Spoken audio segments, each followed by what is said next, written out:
यहाँ आपको बताएं कि सुहेल आफरीदी गडाब से जलसागाह की तरफ रवाना हो गए हैं। मजीद इस हवाले से जानते हैं खतीजा राठौर से। जी खतीजा।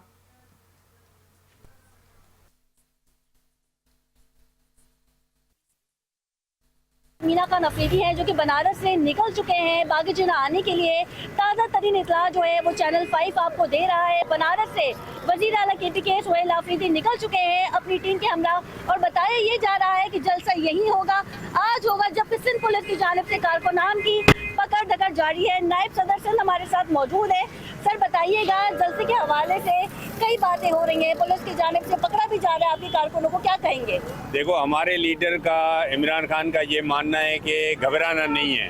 तो जब उन्होंने ये बोला था तो पाकिस्तान में फिल्म बन गई, घबराना नहीं है। तो हम हमेशा अपने जो भी फैसला करते हैं उस पर अमल करेंगे। कल हमारी इन्होंने NOC ख़त्म की, जो हमारे साथ ज़्यादती है। हमने पैसे जमा कराए थे 25 लाख।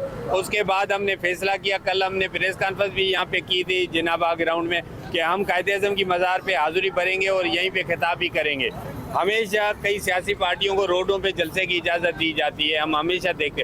तो आज हमारे जो वज़ीर आला जो आए उनको रोका जा रहा है, या पुलिस के अटाले खड़े कर दिए नुमाइश पे, हमारे कारकुन गिरफ्तार किए जा रहे हैं। और हम बताना चाहते हैं कि जब तक ये गैर कानूनी तरामीम जो हटाएंगे नहीं, इमरान खान साहब को रिहा नहीं करेंगे, यास्मीन राशिद को रिहा नहीं करेंगे, हम अपनी जिद्दोजहद जारी रखेंगे। और आज ये जलसा होकर रहेगा, भले हमें गिरफ्तार करें, हम जलसा करके रहेंगे।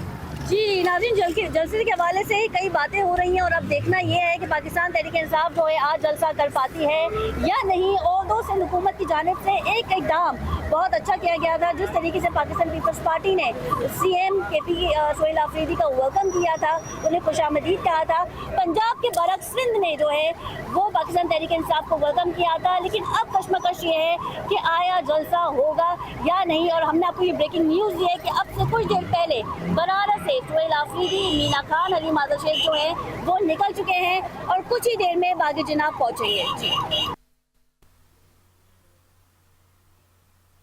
तफसीलात के लिए शुक्रिया खतीजा।